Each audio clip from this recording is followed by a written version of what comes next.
देखिए, हमारा आज का टॉपिक है सोलेनोइड। आपको सोलेनोइड के कारण मैग्नेटिक फील्ड फाइंड आउट करना है। बट आज जो हम मैग्नेटिक फील्ड निकालेंगे वो किसका यूज़ करके निकाल रहे हैं? हम एम्पियर सर्किटल लॉ का यूज़ करके। इससे पहले का जो लेक्चर था उसमें हमने सोलेनोइड का मैग्नेटिक फील्ड जो था वो ड्राइव किया था, बट उसमें हमने किसका प्रयोग किया था? बायोट सेवर्ट्स लॉ का। तो ये टॉपिक हम दोनों लॉ से ड्राइव करते हैं, एम्पियर सर्किटल लॉ से भी और बायोट सेवर्ट्स लॉ से भी। तो अब देखिए, हमने जब मैग्नेटिक फील्ड निकाला था यूजिंग बायोट सेवर्ट्स लॉ, तो हमने सोलेनोइड के बारे में सारा डिस्कस कर लिया था। अगर किसी को सोलेनोइड में प्रॉब्लम है तो वो आप लेक्चर नंबर 7 जो था हमारा सोलेनोइड का, वो पहला ज़रूर पढ़ें आप।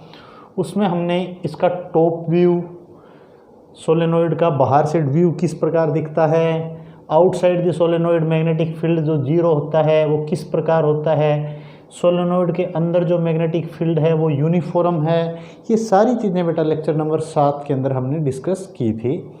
तो इसको पढ़ने से पहले लेक्चर नंबर 7 ज़रूर पढ़ें, जिसमें मैग्नेटिक फील्ड हमने निकाला था यूजिंग बायोट सेवर्ट्स लॉ। तो देखिए, अब हम ड्राइव कर रहे हैं यूजिंग एम्पियर सर्किटल लॉ। तो हम सोलेनोइड के अंदर का मैग्नेटिक फील्ड ड्राइव करेंगे। तो जो चीज़ें हम पीछे बायोट सेवर्ट्स लॉ में मैग्नेटिक फील्ड निकालते समय डिस्कस कर चुके हैं वो हम यहाँ पर नहीं पढ़ेंगे। तो मैं आप सभी स्टूडेंट्स को ये बोल रहा हूँ कि ये पढ़ने से पहले आप लेक्चर नंबर 7 ज़रूर पढ़ें, उसके बाद आपको ये अच्छे से समझ में आएगा। देखिए, सोलेनोइड क्या होता है बेटा? सोलेनोइड में ये जो रेड बना रखा है मैंने, ये है एक नॉन कंडक्टिंग मटेरियल, और इसके ऊपर हम क्या करते हैं? वायर की बाउंडिंग करते हैं। इस प्रकार से हमने, जैसे सपोज करो ये मेरे पास एक नॉन कंडक्टिंग मटेरियल है, इसके ऊपर मैं इस प्रकार से वायर लपेट देता हूँ, तो ये क्या बन जाता है बेटा? एक सोलेनोइड बन जाता है। तो इस सोलेनोइड को अगर मैं ऊपर से कट कर दूँ, या मैं कहूँ कि इसको टॉप व्यू से अगर मैं देखूँ तो ये किस प्रकार से दिखेगा? ये इसका टॉप व्यू है बेटा। इसी सोलेनोइड का जो टॉप व्यू होगा ऊपर से दिखने पर आपको इस प्रकार से दिखेगा। ये जो डायग्राम बना रखा है, समझिए आप। अगर मैं इसको सोलेनोइड कंसीडर करता हूँ ये, तो इसमें क्या हो रहा है बेटा? देखिए, यहाँ करंट एंटर कर रहा है, इस सोलेनोइड के अंदर करंट क्या कर रहा है? इस प्रकार से, ऐसे समझिए, यहाँ इस प्रकार से करंट क्या कर रहा है? एंटर। और यहाँ से करंट क्या आ रहा है? बाहर। तो जो करंट एंटर कर रहा है उसको किससे रिप्रेजेंट करेंगे बेटा? क्रॉस से। किससे रिप्रेजेंट करेंगे? क्रॉस। तो ये जो नीचे वाला व्यू है वो, उसके ऊपर जो करंट की, ये करंट की डायरेक्शन दिखा रखी है मैंने, ये क्या है? क्रॉस। तो इस क्रॉस को मैंने यहाँ पर बड़ा करके दिखाया है। अगर यहाँ पर विजिबिलिटी में आपको प्रॉब्लम है तो ये सारा इनवर्ड है। जैसे इस वाले फेस पे करंट कहाँ जा रहा है? अंदर की तरफ। तो ये हो गया बेटा क्रॉस। ये सारे क्या हो गए? क्रॉस। अब यहाँ करंट पीछे से इस प्रकार जाएगा, ऐसे जाएगा, और यहाँ से करंट इस प्रकार से बाहर आएगा, आउटसाइड इस प्रकार। तो ये जो डायरेक्शन होगी बाहर की तरफ, परपेंडिकुलर एंड आउटवर्ड, इसको क्या लिखेंगे? डॉट। अंदर जा रहा है वो क्रॉस। तो ये क्या होगा? जैसे यहाँ से करंट एंटर किया, ये सोलेनोइड थी, यहाँ से करंट एंटर किया, ठीक है, एंटर करके ऐसे पीछे से घूमता हुआ यहाँ से फिर बाहर आया, तो ये डॉट, फिर आगे वाले टर्न पे अंदर गया, बाहर आया, इस प्रकार से ये टॉप व्यू हो गया।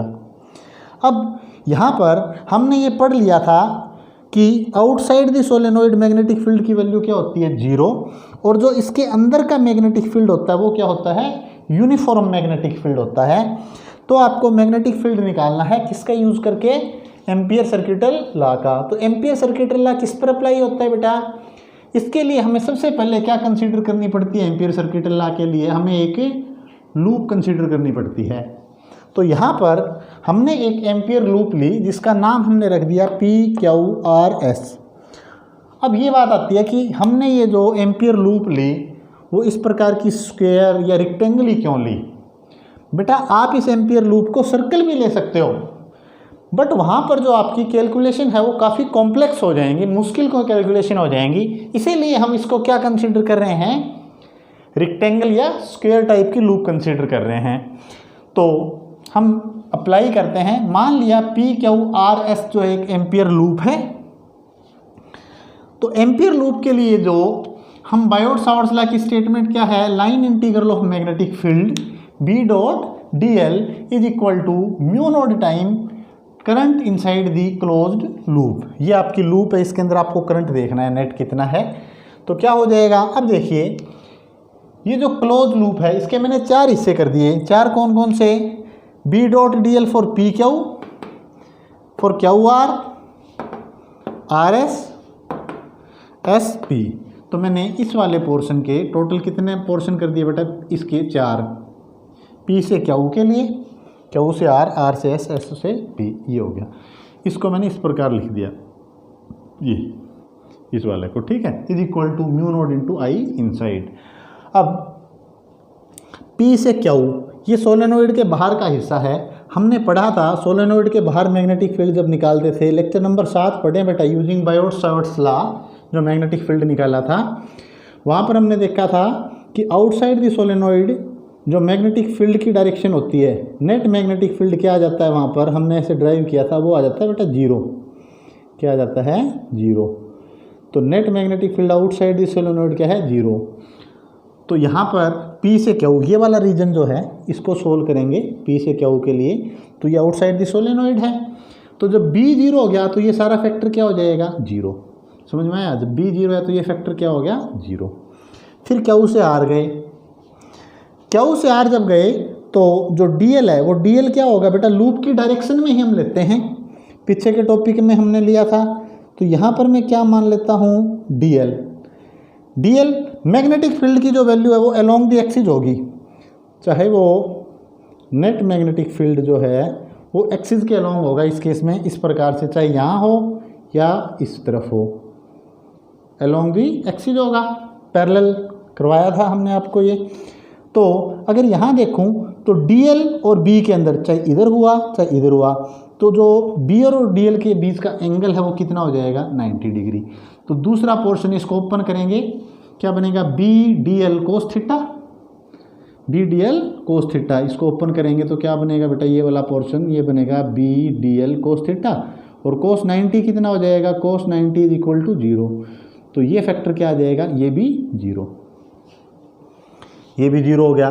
फिर इसकी बात करते हैं, यहाँ पर भी वही बात है, मैग्नेटिक फील्ड की जो वैल्यू आएगी अलोंग दी एक्सिस आएगी, ये एक्सिस होगी इस प्रकार से, ये नेट मैग्नेटिक फील्ड है, और DL की डायरेक्शन क्या होगी, लूप की डायरेक्शन में। तो अब भी एंगल कितना हो गया, 90। तो थीटा 90 कोस 90 कितना, 0। फिर वही BDL cos of 90 is equal to 0, ये भी क्या हो गया, 0। तो क्या बचा आपके पास, सिर्फ एक बचा, B डॉट DL, R से S, R से S। इस केस में जो मैग्नेटिक फील्ड की वैल्यू है ना एक्सिस के लॉन्ग, वो इसी तरफ आएगी बेटा, ये बचा आपके पास। तो BDL को ओपन करेंगे, क्या बनेगा, B, यहाँ पर मैंने करके दिखा रहा है RS के लिए, B डॉट DL, ये सारे फैक्टर 0, ये भी 0, ये भी क्या बन गया आपका 0, ये भी क्या बन गया 0। तो ये बचा R से S is equal to mu naught into I inside. Open करिए इसको, B डॉट DL क्या बन जाएगा, BDL कोस ऑफ 0। कैसे हुआ, नेट मैग्नेटिक फील्ड इधर है, जो DL की डायरेक्शन होगी वो बताया आपको लूप की डायरेक्शन में होगी, तो आपने ये लूप की डायरेक्शन मान रखी है इस प्रकार से। तो B और DL दोनों सेम डायरेक्शन में हो गए, ये नेट मैग्नेटिक फील्ड भी इधर है, DL भी इधर है, दोनों की डायरेक्शन सेम है। Cos 0 is equal to mu naught into I inside.